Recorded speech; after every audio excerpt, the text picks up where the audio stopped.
भारत के कूटनीतिक गेम में फंसकर रह गए महाशक्ति देश ब्रिटेन, अमेरिका, फ्रांस के बाद स्वीडन भी मानने को तैयार शर्तें। अब भारत ले सकता है दुनिया का वह बेहतरीन फाइटर जेट जो एशिया में किसी देश के पास नहीं है। राफेल से भयानक होगी ताकतवर 100 से ज्यादा फाइटर जेट का आ सकता है तूफान। और अब चीन के उड़े होश। दोस्तों, जैसा कि हमने आपको बताया कि भारत दुनिया के महाशक्ति देशों को ऐसा लपेट चुका है कि यह सारे के सारे देश भारत के कूटनीतिक चक्रव्यूह में फंस कर रह गए हैं। कभी भारत को कोई तकनीक न देने वाले यह देश अब एसएबी भारत को न केवल तकनीक देने के लिए तैयार है, बल्कि भारत अगर चाहे तो इन टेक्नोलॉजीज का खुद मालिक भी बन सकता है, इनका निर्यात भी कर सकता है और यह बेहद ही कम रेट में भी भारत को मिल सकती है। भारत को कभी क्रायोजेनिक इंजन की तकनीक तक नहीं मिली थी, हालांकि भारत ने उसे खुद ही डेवलप कर लिया। लेकिन सोचने वाली बात यह थी कि यह देश भारत को इतना भी महत्व नहीं दे रहे थे कि यह छोटे से इंजन की तकनीक तक दे सके। लेकिन अब हालात बदल चुके हैं। अब मोदी सरकार ने इन देशों की नाक में दम कर रखा है। अमेरिका, ब्रिटेन, जर्मनी, रूस, फ्रांस, स्वीडन सारे के सारे देश भारत को 5वीं पीढ़ी के फाइटर जेट में इस्तेमाल होने वाला इंजन, उसकी टेक्नोलॉजी ट्रांसफर और साथ में किसी भी फाइटर जेट को टेक्नोलॉजी समेत देने के लिए तैयार हैं। इससे यह दिखता है कि कितना पावरफुल हो चुका है भारत। अब इसी क्रम में भारत को ऑफर दिया है स्वीडन ने, जिसके पास एक ऐसा महायोद्धा है जो एशिया में किसी देश के पास नहीं है। और ऐसा फाइटर जेट अगर भारत के हाथ लग जाए तो यह चीन के लिए संकट वाली बात हो जाएगी। इस वीडियो में हम अमेरिका और स्वीडन के इन्हीं विमानों की तमाम ताकतों के बारे में बताने वाले हैं। अगर सब कुछ सही रहता है तो इन्हीं में से एक भारतीय वायुसेना का हिस्सा बन सकता है। तो वीडियो को आखिर तक देखिए और वायुसेना को समर्थन देने के लिए इसे एक लाइक जरूर करें।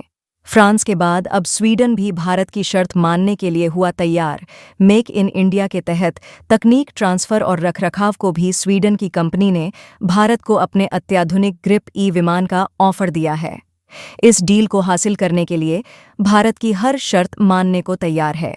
इसके पीछे वजह यह है कि भारत के विशाल बाजार में स्पेस मिलने के बाद किसी भी विमान को दुनिया में ऑटोमेटिक पॉपुलैरिटी मिल जाती है, जिसके बाद विमानों के लिए धड़ाधड़ डील मिलने लगती है। राफेल के मामले में ऐसा ही हुआ था। फ्रांस का राफेल वैसे तो तमाम दमदार खूबियों से लैस है, लेकिन इसकी कीमतें इतनी ज्यादा थीं कि कोई इसे खरीदने को तैयार नहीं था। लेकिन जैसे ही भारत ने इन विमानों को खरीदा, उसके तुरंत बाद ही यूएई यानी संयुक्त अरब अमीरात ने बहुत बड़ी डील कर ली थी, क्योंकि भारत की दमदार वायुसेना में किसी विमान को जगह मिलने का मतलब है कि फिर इसकी क्षमताओं पर कोई सवाल ही नहीं उठता है। इसी वजह से दुनिया भर की कंपनियां भारत को ताबड़तोड़ ऑफर दे रही हैं। स्वीडन की कंपनी भारत को करार करने पर लड़ाकू विमानों के लिए स्वदेशी इंजन विकसित करने में भी मदद का ऑफर दे रही है। साब ने भारत में न सिर्फ एक मैन्युफैक्चरिंग सेंटर स्थापित करने, बल्कि अगले 100 साल तक के लिए एरोनॉटिक्स सेक्टर के विकास में मदद की पेशकश की है। स्वीडन का यह विमान अत्याधुनिक और तमाम क्षमताओं से लैस है। भारत के एमआरएफ को लेकर जो कंपनी सबसे ज्यादा आक्रामक तरीके से ऑफर दे रही है, वह स्वीडन की साब है। साब ने भारतीय वायुसेना को अपने अत्याधुनिक ग्रिपेन ई विमान का ऑफर दिया है। साब ने कहा है कि अगर भारत उसके साथ लड़ाकू विमानों की डील करता है तो वह भारत के लड़ाकू विमान इंजन प्रोग्राम में भी मदद के लिए पूरी तरह से तैयार है।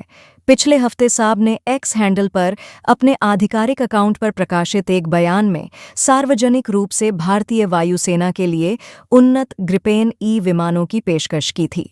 साहब ने कहा कि वह आगामी भारतीय वायुसेना के रिक्वेस्ट फॉर प्रपोजल की प्रतिक्रिया में 114 ग्रिपेन ई लड़ाकू विमानों की पेशकश करेगी। ग्रिपेन ने पाकिस्तान को अवक्स सिस्टम बेचा है। ऐसे में भारत शायद ही इस कंपनी के साथ कोई डील करें। अब यह जान लीजिए कि यह विमान कितनी ताकत रखता है। ग्रिपेन ई भारत के एमआरएफए सौदे में शामिल सबसे आधुनिक लड़ाकू विमान है। यह meteor beyond visual range missile सहित कई घातक हथियारों से लैस है, जो भारतीय वायुसेना को अपने विरोधियों के खिलाफ बढ़त देगा। इसके हाई परफॉर्मेंस सेंसर जैसे एईएस रडार, आईआरएसटी सिस्टम, उन्नत डेटा लिंक और एआई से लैस निर्णय लेने की क्षमता से पायलट को स्थिति के हिसाब से फैसला लेने में काफ़ी मदद मिलेगी। ग्रिपेन ई अत्याधुनिक इलेक्ट्रॉनिक वॉरफेयर सिस्टम और मजबूत मिसाइलों से भी लैस है। इसके अलावा इसके कम रडार क्रॉस सेक्शन और कम परिचालन लागत विरोधी लड़ाकू विमानों पर बढ़त दिला सकती है। इसमें लगे हाई परफॉर्मेंस सेंसर जैसे AESL, IRST सिस्टम एआई क्षमता से लैस हैं, जिससे पायलट को स्थिति के हिसाब से उन्नत फैसलों को लेने में मदद मिलेगी। हालांकि विमानों के बाजार में कंपटीशन अक्सर दो चीज़ों के लेकर होती है। पहला, राजनीतिक दबदबा और दूसरा, आर्थिक ताकत। इस मामले में अमेरिका सबसे आगे निकल जाता है, जबकि फ्रांस भी UNSC में वीटो की ताकत रखता है। भारत वीटो पावर की लड़ाई कर रहा है। ऐसे में उसे इन देशों के समर्थन की ज़रूरत होगी। स्वीडन की यह कंपनी पहले भी भारत को अपना विमान बेचना चाहती थी, लेकिन तब फ्रांस के राफेल ने बाजी मारी थी। अभी भी फ्रांस की कंपनी रेस में सबसे आगे है, लेकिन इस बार फ्रांस की अकड़ ढीली पड़ चुकी है और वह भारत के साथ तकनीक ट्रांसफर करने को तैयार है। भारत को दुनिया भर के विमानों के लिए मिल रहे ऑफर को देखते हुए उसने अपनी नीतियों में बदलाव कर लिया है। उसे उम्मीद है कि भारत से उसे कम 200 विमानों का ऑर्डर मिलेगा, जिसके बाद भारत दुनिया में सबसे ज़्यादा तादाद में राफेल विमानों का इस्तेमाल करने वाला देश बन जाएगा, क्योंकि भारत समंदर के लिए भी राफेल के मरीन विमानों को हासिल करने जा रहा है, जबकि अमेरिका भारत को F-35 से लेकर F-21 तक देने को तैयार है। F-35 विमानों के लिए माना जा रहा है कि भारतीय वायुसेना की कोई प्लानिंग नहीं है। इसी वजह से अमेरिका ने F-35 के लिए एक बार फिर से तगड़ा ऑफर दिया है, जबकि पहले भी इसे लेकर अमेरिका ने भारत से बात की थी। F-21 दुनिया के बेहद ताकतवर विमानों में से एक माना जाता है। एक इसका नेक्स्ट वर्जन F-22 है, 5वीं पीढ़ी का घातक स्टील्ड विमान। अगर अमेरिकी F-21 विमान की बात करें तो यह 5वीं पीढ़ी के F-22 से एक स्टेप पीछे का विमान है, जो बिल्कुल 5वीं पीढ़ी के विमानों के स्टाइल में काम करता है। लॉकहीड मार्टिन ने F-21 के निर्माण के लिए भारत इलेक्ट्रॉनिक्स लिमिटेड के साथ एक समझौता किया है, जिसके तहत BL लॉकहीड मार्टिन को इन विमानों के पुर्जे सप्लाई करेगी। भारत से सौदा हासिल करने के लिए लॉकहीड मार्टिन भारत में इन विमानों को बनाने के लिए एक प्लांट लगाने को तैयार है। इसके लिए वह टाटा समूह के साथ मिलकर भारतीय वायुसेना के लिए विमान बनाना चाहती है।